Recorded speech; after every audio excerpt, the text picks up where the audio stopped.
I can still hear his scream echoing through the basement walls. A guttural sound, almost animal-like, that seemed to come from something not quite human. I was 17 when I decided it would be the last time my grandfather would hurt anyone in our family. The syringe in my hands was shaking, but my determination wasn't. They say revenge is a dish best served cold.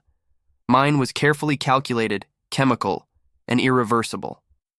Some might call me a monster, but they don't know what happened in that house when the doors closed. They don't know what it's like to hear your little sister crying every night. My name is Philip. I'm 18 now. 8 months ago, I was sitting in a juvenile detention cell while newspapers called me the chemist or the vengeful grandson. Sensationalist headlines that turned my story into cheap entertainment without ever mentioning the years of horror we lived through. Nobody wanted to know why a straight-A student with no history of violence would plan something so extreme. I served my time, attended the mandatory counseling sessions, said everything they wanted to hear, but nobody really understood. How could they? Now I'm free, living in a small apartment I was able to rent with help from social services. New roof, new life, that's what they say. But memories don't have a fixed address. They follow me. Before you start judging me, I want you to understand something.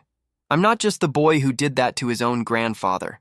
I'm the boy who protected his younger sister when nobody else would.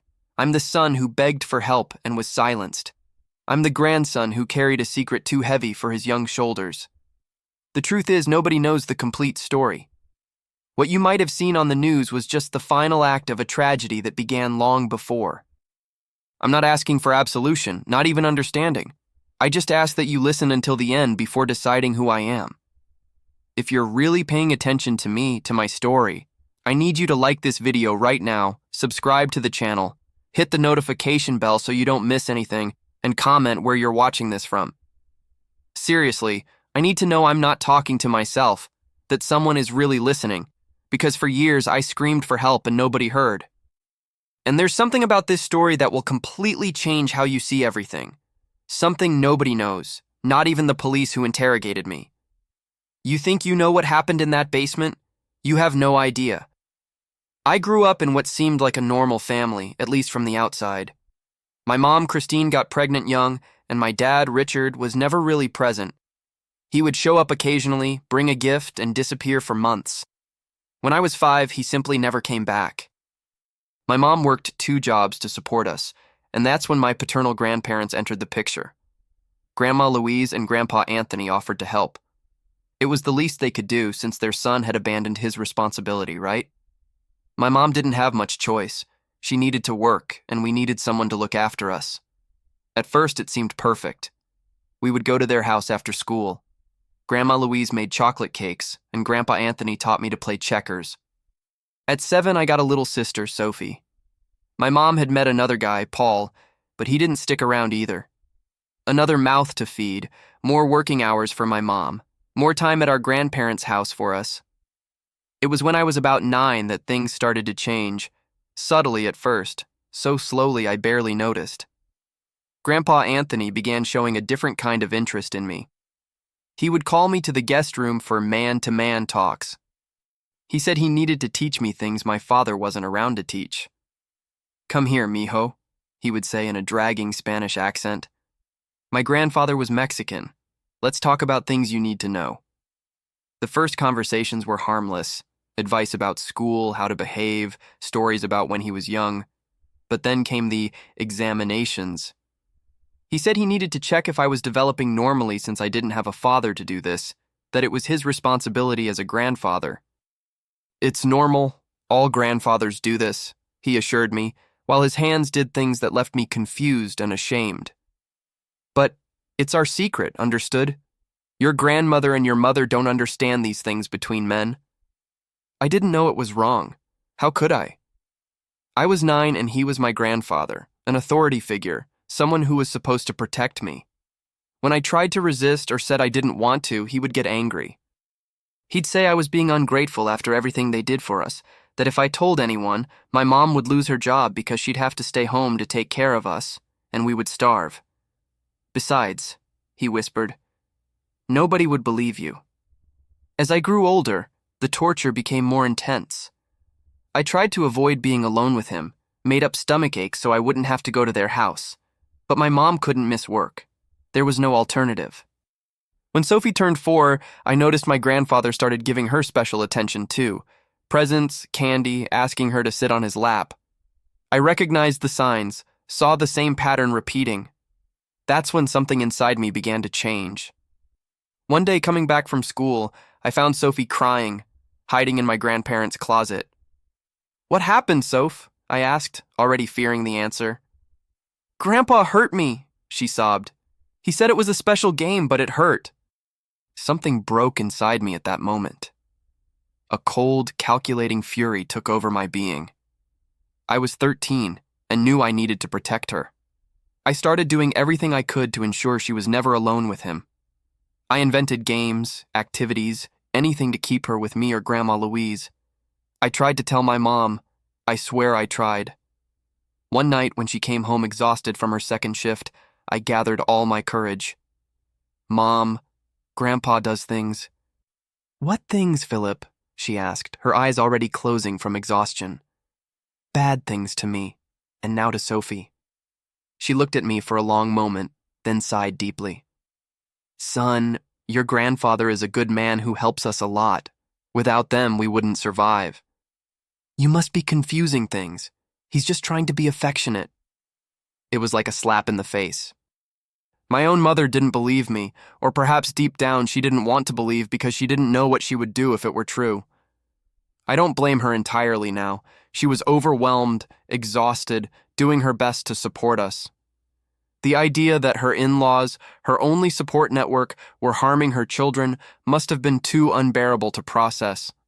I tried teachers at school, but without explicit details, they just said they would talk to my mom. And when they did, she assured them everything was fine, that I was making up stories for attention. Grandma Louise was another story. I think deep down she knew, or at least suspected. Sometimes she would catch my grandfather calling me to the room and quickly invent a task for me. "Philip, I need you to help me in the kitchen now." Small acts of protection, but never enough. Never a direct confrontation. Perhaps out of fear, perhaps denial, perhaps financial dependence too. My grandfather controlled all their money. Over time, I stopped talking, stopped asking for help. Instead, I became Sophie's shield. Where she went, I went.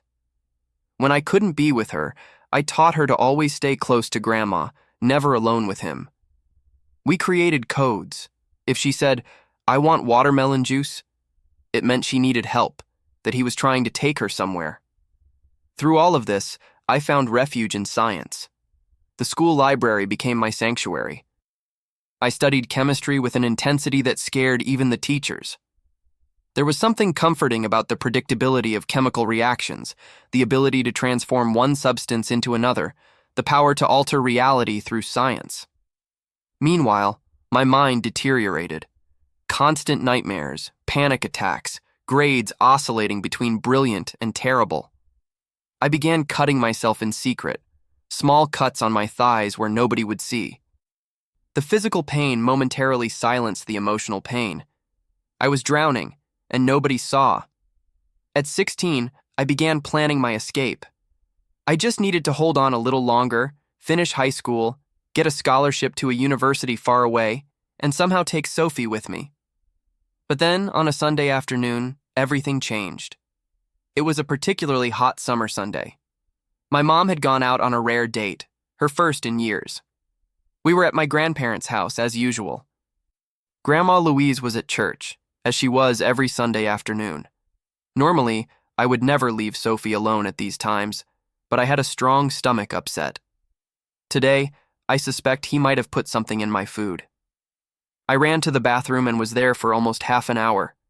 When I came out, I couldn't find Sophie or my grandfather in the living room. An oppressive silence hung over the house. I called for her.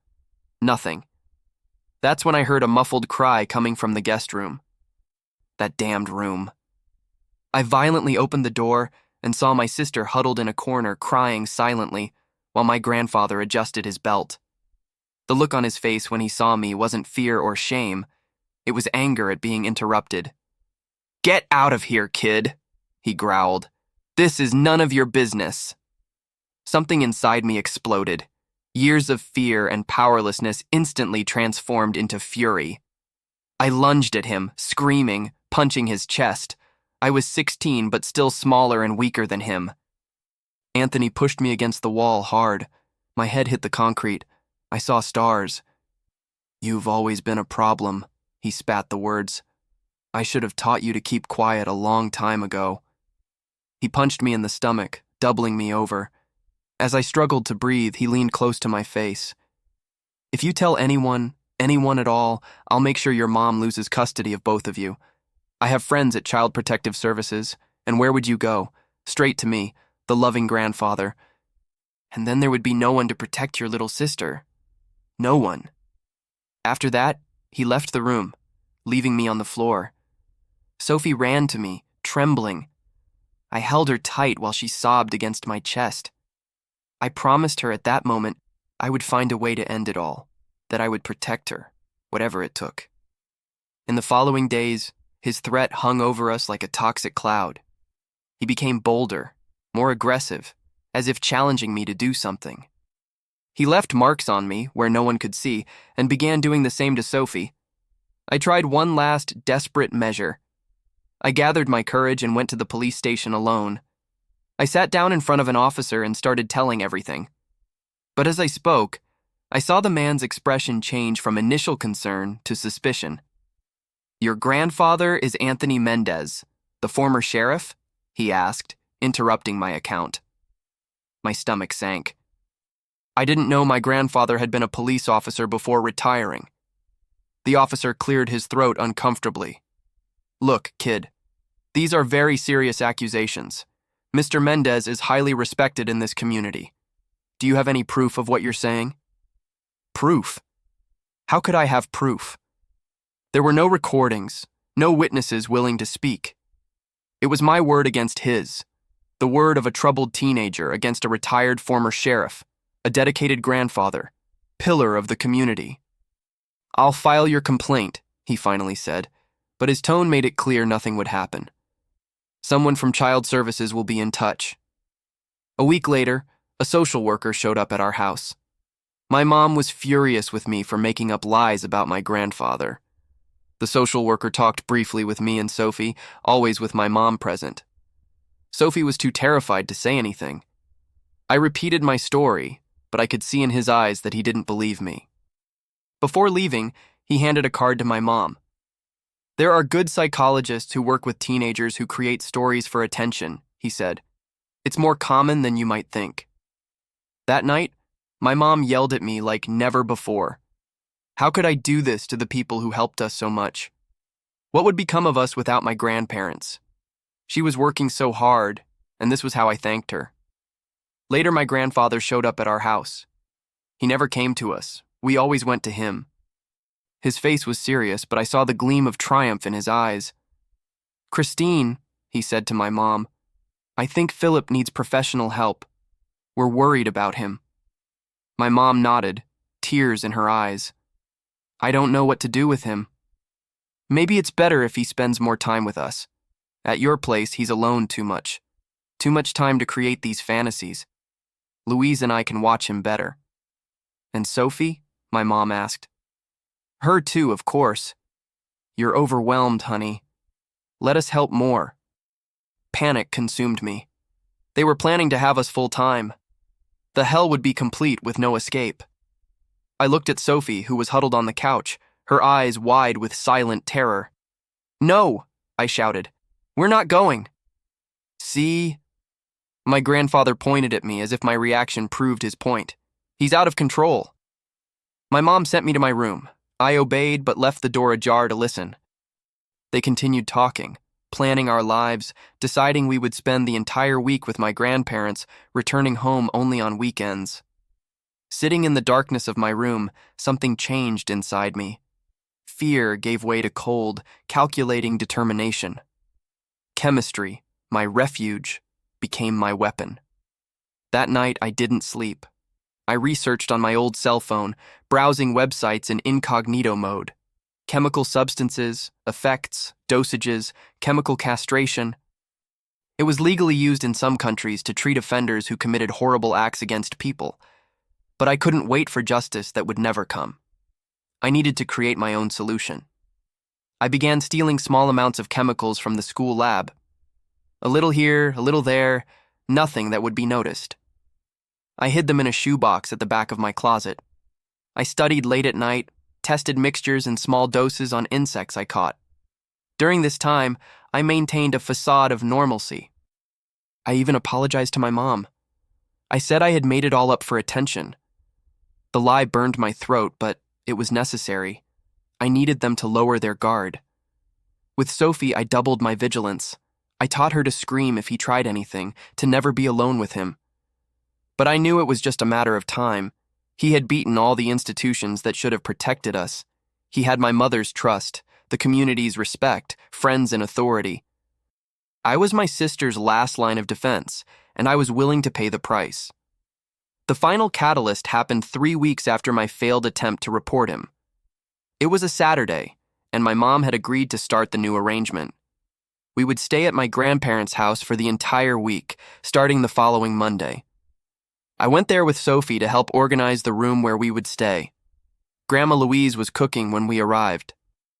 My grandfather was in his office where he spent hours watching things on his computer that I now knew he shouldn't be watching. We were in the room arranging our things when Sophie whispered, "I don't want to live here, Phil."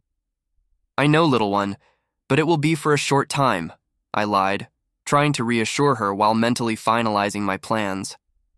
"He said when we live here, he'll teach me new games every night. He said you can't protect me anymore." My blood froze. He had said this to her deliberately to terrorize us. He was savoring his power over us. It was the last confirmation I needed. "That will never happen, Soph, I promise." That same night, we returned home. My mom was working the night shift. I put Sophie to bed, telling her a story about a world where children were always protected, always heard, always saved. Then I went back to my room and finalized my preparation.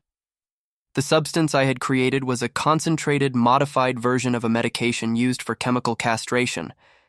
It would lead to an overdose of anti-androgens, causing permanent damage without necessarily killing. I didn't want to be a murderer. I just wanted him to stop, to never be able to hurt anyone again. I stored the prepared syringe in a special case I had adapted. I set my alarm for 4 a.m. I needed to act before the new arrangement began, before Sophie was completely at his mercy. I couldn't sleep. I lay staring at the ceiling, thinking about all the lives affected by that man's actions, my stolen childhood, the terror in Sophie's eyes, the countless other victims who might have existed before us. He was a monster disguised as a loving grandfather, and no one would stop him but me. The alarm went off, but I was already awake. I dressed all in black, put the case in my pocket, and silently left. My grandparents' house was a 20-minute walk away. The world slept as I walked through the early morning with unwavering determination. I arrived at their house and used the key we had for emergencies. I knew every creaking board, every corner to be avoided. Years of being abused in that house had taught me to move silently, to survive. My plan was simple: inject the substance while he slept deeply next to my grandmother. She took sleeping pills and was a heavy sleeper. He would wake up later, feeling ill, and think it was just some health problem. When the permanent effects manifested, it would be too late. But something went wrong. When I reached the hallway leading to their bedroom, I saw light coming from his office. He was awake at that hour. I hesitated, considered coming back another day, but then I heard it. The sound of videos, moaning, children crying. He was watching horrible content, feeding the perversion he would later unleash on us. A cold rage invaded me. Change of plans. Slowly, I opened the office door. He had his back to me, headphones on, completely absorbed in what he was watching on the screen. I approached silently. One step, another, the syringe already prepared in my hand. When I was right behind him, I said, "Grandpa Anthony." He turned around, startled, yanking off the headphones. His shock at seeing me there at that hour soon turned to fury. "What the hell are you—" I didn't let him finish. "This is for Sophie, for me, and for all the others." He tried to stand up. but I was already prepared. Years of pent-up anger exploded in a single movement. With a strength I didn't know I had, I pushed him back into the chair and plunged the needle into his neck, emptying the entire contents of the syringe. His scream was muffled by my hand. Our eyes met. Panic in his, cold determination in mine. He tried to push me away, but the substance was already starting to work. One of his hands grabbed my arm, nails digging into my skin, while the other tried to reach the phone. "Nobody is going to help you," I whispered, like nobody helped us. His eyes widened even more when he understood what I had done. Recognition, fear, then pure hatred. He managed to break free and punched me, throwing me against the bookshelf. Books fell on me. He tried to stand, but his movements were already uncoordinated. He staggered, clutching the desk. "What did you—" His words were already slurred. "I'll kill you." He lunged toward me, but his legs gave way. He fell to his knees, one hand still extended toward me, as if he could reach me through pure hatred. "You damn kid." Those were his last words before passing out. I stood there, breathing heavily, watching him on the floor. The man who had been the terror of my childhood, reduced to an inert body. He wasn't dead, I knew. I could see his chest rising and falling, but something in him was, something perverse and destructive that would never harm anyone again. The noise had woken my grandmother. I heard her footsteps in the hallway. "Anthony, what was that?" I didn't try to run. I had nowhere to go. When she opened the door and saw the scene, her husband on the floor, me standing with the empty syringe, she let out a scream that probably woke the entire neighborhood. "What have you done?" she screamed, running to him. "What did he do to us for years?" I replied, my voice strangely calm. "What was he going to do to Sophie?" She looked at me horrified, not by my words, but by my act. She picked up the phone and called emergency services. I sat down in the office chair, waiting. On the still open computer screen, disturbing images that would later be evidence. I didn't try to escape. There was nowhere left to run. When the police arrived, I was still sitting there calmly. I told them everything about the years of torture, the frustrated attempts to ask for help, the plan to have us full-time, Sophie's terror. I showed them the old and recent marks on my body. I pointed to the computer with the material he was watching. I was taken in a police car while paramedics attended to my grandfather. An officer commented that I seemed strangely calm for someone my age in such a situation. "I've lived in hell for years," I simply replied. "Anything now is just a change of scenery." During the interrogation, I maintained the same clarity. I explained every detail of what I had done and why, how I had obtained the chemicals, how I had studied the effects, how I had planned each step. I didn't try to diminish my responsibility. I knew exactly what I was doing, I told them, and I would do it all again if necessary. The officers exchanged glances. Then a female police officer approached. "What exactly did you inject him with?" "A mixture of cyproterone acetate in concentrated dosage combined with estradiol," I explained. "Permanent chemical castration. He will never feel desire again, never hurt anyone again." My grandfather survived. The substance didn't kill him, as I had planned. But the doctors confirmed what I already knew. The damage was irreversible. He would be chemically and permanently unable to feel any desire for the rest of his life. During the medical examinations, they found long-term physical evidence of abuse, both in me and in Sophie when she was also examined. His computer revealed material that incriminated him even more. His reputation crumbled overnight. My mom collapsed when she learned everything. The guilt, the denial, the horror of the truth she had refused to see for so long. She visited me in juvenile detention, crying, repeatedly asking for forgiveness. I couldn't comfort her. Part of me blamed her for not having protected us, for not having believed. Another part understood her struggle to survive, to support us alone. The trial was quick. Given my age, 17 at the time, and the extreme circumstances, I was sentenced to 18 months in a juvenile detention center with mandatory psychological counseling. My grandfather, despite all the evidence, received only 6 years of house arrest due to his advanced age and debilitated medical condition, ironically, the condition I had caused. Justice. I don't know if such a thing exists, but at least he would never hurt anyone again. The months I spent in the detention center were strange. For the first time in years, I didn't have to be constantly vigilant. I didn't need to protect Sophie every second. I didn't fear the next time I would be alone with my grandfather. This freedom from constant fear was almost more difficult to process than the detention itself. The center had a psychologist, Dr. Marcus, who was the first adult to really listen to me. In the first sessions, I remained silent, distrustful. I thought it was another trap, another adult who would pretend to believe and then betray me. "Philip, I'm here to listen to you, not to judge you," he always said at the beginning of our sessions. Over time, I began to talk about everything, about how I had felt powerless for so many years, about how the system had repeatedly failed me, about the feeling of relief and horror I felt when I saw my grandfather pass out on the floor of that office.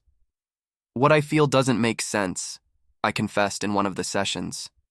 "Part of me regrets what I did, but another part regrets not having done it sooner, having let things go so far." "Moral ambiguity is part of the human experience, Philip," he replied. "Especially in extreme situations like yours. You can regret the method without regretting having protected your sister." In the months I spent there, I discovered more about myself than in the previous 17 years. I discovered that my passion for chemistry was real and legitimate, not just a means to my plan. I discovered I had a capacity for resilience I didn't know I possessed. I discovered I had a deep anger, not just at my grandfather, but at all the adults who had failed to protect us. Sophie was placed in temporary state custody while my mom underwent psychological evaluation and therapy. She visited me on Sundays, always accompanied by a social worker. The first meetings were strange, tense. She seemed different, more serious, quieter. "Are you okay where you're living?" I asked during one of the visits. She shrugged. "It's better than you know." "I'm sorry, Soph, for having to leave." She stared at me, her 10-year-old eyes carrying a weight no child should bear. "You didn't leave me.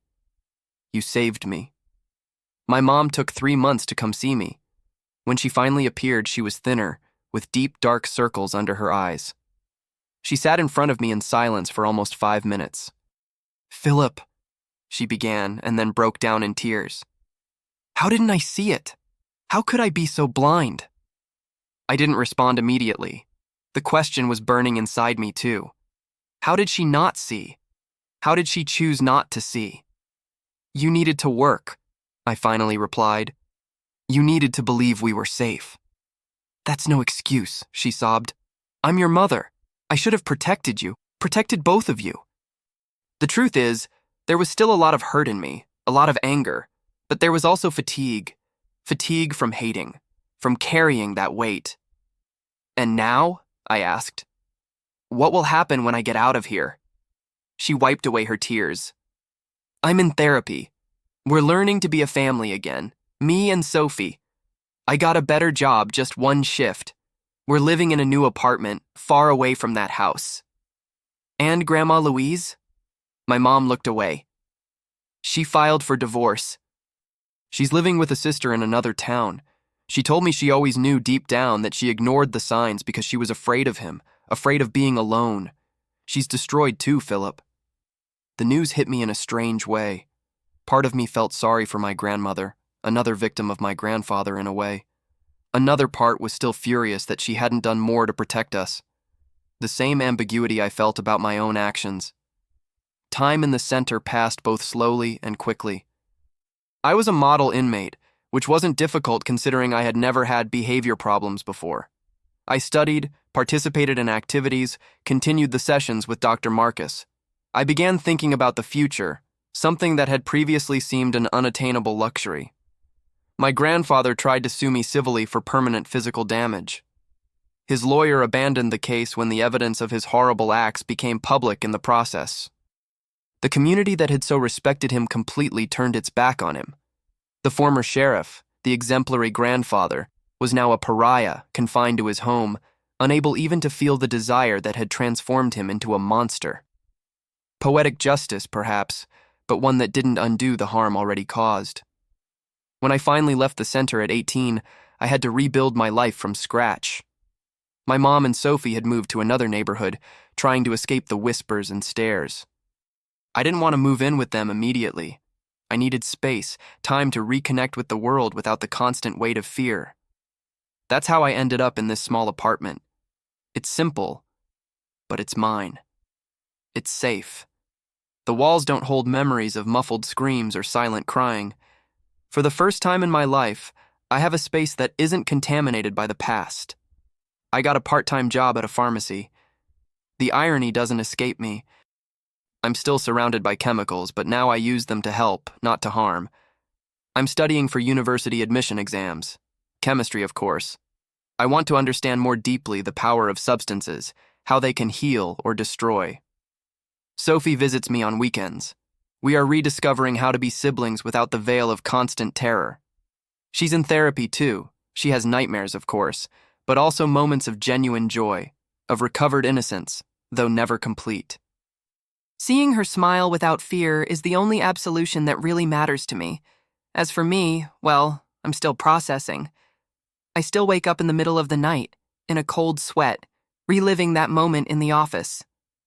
I still wonder if there was another way out, another path that didn't involve violence, if I could have saved both of us without becoming something I always hated. I don't know if I'll ever have those answers. I don't know if what I did was right or wrong, just or unjust. I only know I did what I believed was necessary to protect my sister, to end a cycle of these perversities that threatened to consume her as it had consumed me. Some call me a hero, others a criminal. The truth, as always, is somewhere in the middle. I'm just a survivor who refused to see another victim created. A boy who grew up too fast, who had his childhood stolen, who made an adult decision with permanent consequences. And perhaps that's the true tragedy of the story. Not just the atrocities committed, not just my extreme reaction, but the fact that an entire system failed two children to the point where one of them felt they had to take such action into their own hands. If you've made it this far and really understood what I went through, I need you to like this video right now. Subscribe to the channel, hit the notification bell, and comment what time it is where you are as you watch this. It seems like something simple, but it means my story touched someone, that all this horror served some purpose beyond nightmares. I don't know what the future holds for me. I don't know if I'll ever truly be free from the past, but I know that, for the first time in my life, I have a chance to find out. I have the chance to live without fear, to be more than the sum of the traumas I suffered. My name is Philip. I'm 18 years old, and this is my story. Not the story of a monster or a hero, but of a boy who did what he could with the terrible cards life dealt him. Judge as you will. I've made peace with who I am.